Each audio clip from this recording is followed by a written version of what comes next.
English Leap podcast from Speak English with Miss Nova. Hey everyone, welcome back to Speak English with Miss Nova, the place where you not only improve your English, but also understand your daily life in a deeper and more meaningful way.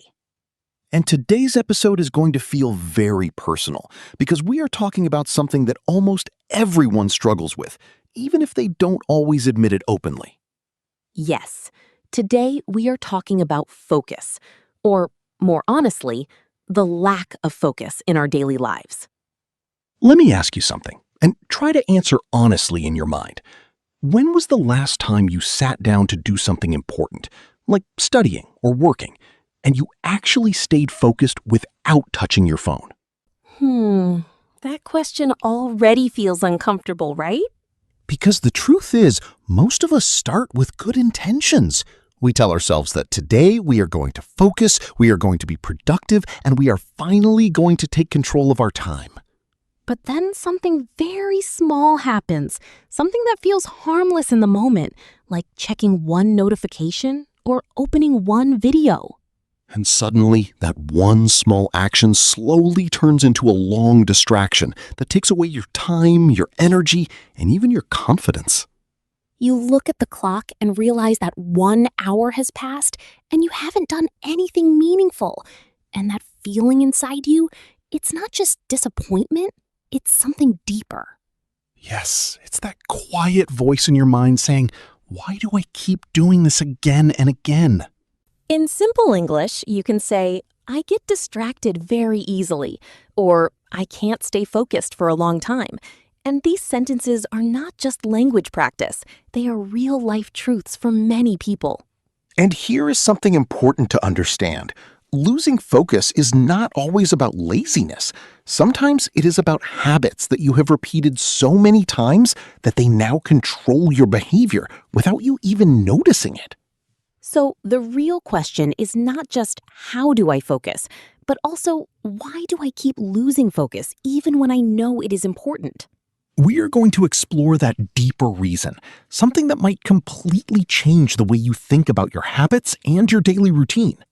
So let's go deeper into this, because the truth about focus is not as simple as just telling yourself to concentrate harder or to stop using your phone. Yes, because if it was that easy, you would have already fixed it, and you wouldn't be struggling with the same problem again and again. The real issue is that distractions feel good in the moment. They give you quick comfort, quick entertainment, and a temporary escape from effort or pressure. For example, when you feel bored or tired, your brain naturally looks for something easy and enjoyable, and that is why you pick up your phone without even thinking about it. You can describe this in English by saying, I check my phone without realizing it, or it has become a habit that I cannot control easily. And slowly, this habit becomes stronger because every time you repeat it, your brain learns that this is the easiest way to feel good quickly. But here is the problem. What feels good now often creates problems later, because while you are enjoying that moment of distraction, your important work is still waiting.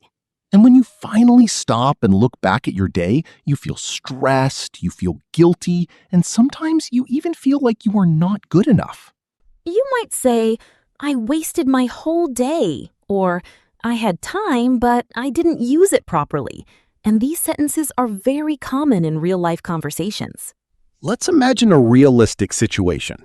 You sit down to study, you open your book, and you tell yourself that you will focus for at least 1 hour.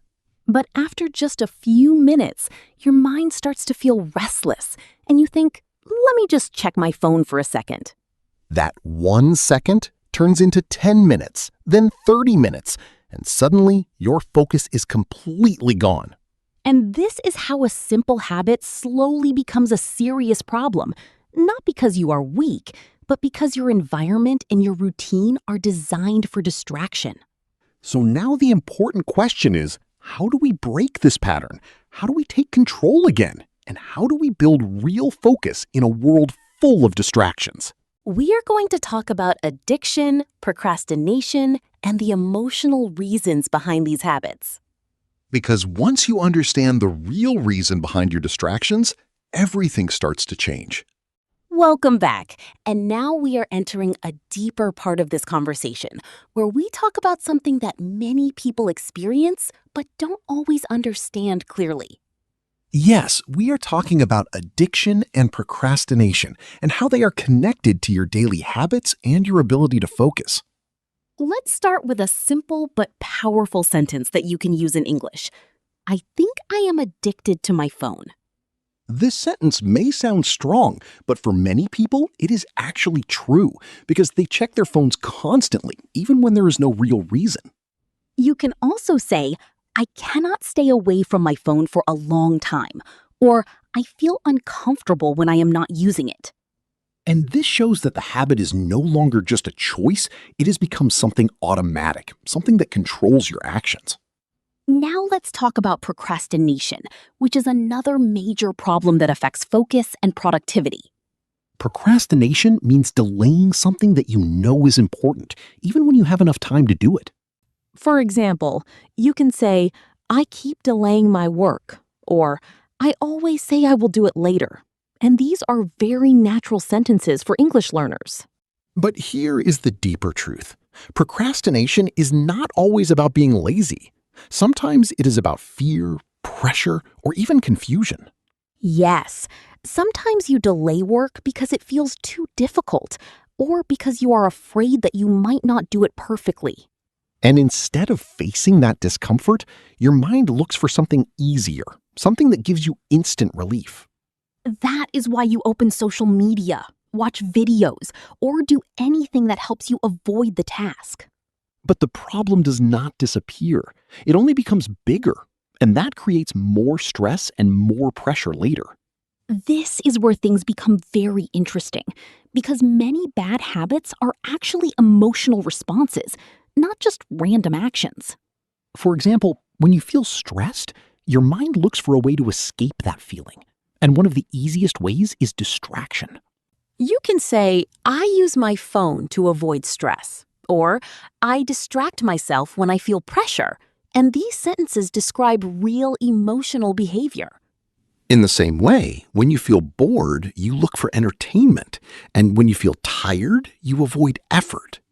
So your habits are not just actions, they are reactions to how you feel inside. And if you don't understand this, you will keep trying to fix your habits without fixing the real cause. That is why many people try to change, but they fail after a few days because they only focus on behavior, not on emotions. So the real solution is not just to stop using your phone or to stop procrastinating, but to understand why you are doing it in the first place. Once you understand that, you can start making real changes, not temporary ones. Now we are going to talk about practical steps that you can use in your daily life to improve your focus and build better habits. We come to the most important part of this episode, where we talk about solutions, not just ideas, but real actions that you can apply in your daily life. The first step is awareness, which means understanding your habits without judging yourself too harshly. You can say, I realize that I waste a lot of time, or I understand my problem now, and this is the beginning of change. The second step is starting small, because trying to change everything at once usually leads to failure. Instead of saying, I will never use my phone again, you can say, I will reduce my screen time step by step. For example, you can focus for 30 minutes, then take a short break, and slowly increase your focus time. This method is simple but very effective because it trains your mind gradually instead of forcing it suddenly. The third step is replacing bad habits with better ones, because stopping something without replacing it creates an empty space. For example, instead of scrolling, you can read something interesting, listen to a podcast, or even go for a short walk. You can say, I am trying to build better habits, or I am working on improving myself, and these are powerful sentences. Let's be honest, no matter how motivated you feel today, there will be days when you lose focus again, when you go back to old habits, and when you feel like nothing is changing. And that is completely normal because change is not a straight line. It is a process with ups and downs. The important thing is not to be perfect, but to keep trying, even after you fail. You can say, I made a mistake, but I will try again. Or, I am not perfect, but I am improving. And this mindset makes a huge difference. Now imagine your future self, someone who is focused, disciplined, and confident, someone who can control their habits and use their time wisely. That version of you is possible, but only if you take small actions every day and stay consistent over time. So say this with confidence. I will improve my focus. I am going to change my habits, and I will not give up on myself. Because your daily habits shape your future, and every small decision you make today creates the life you will live tomorrow. Thank you for listening. Keep practicing your English, keep improving your habits, and most importantly, keep moving forward. We will see you in the next episode. Take care and bye.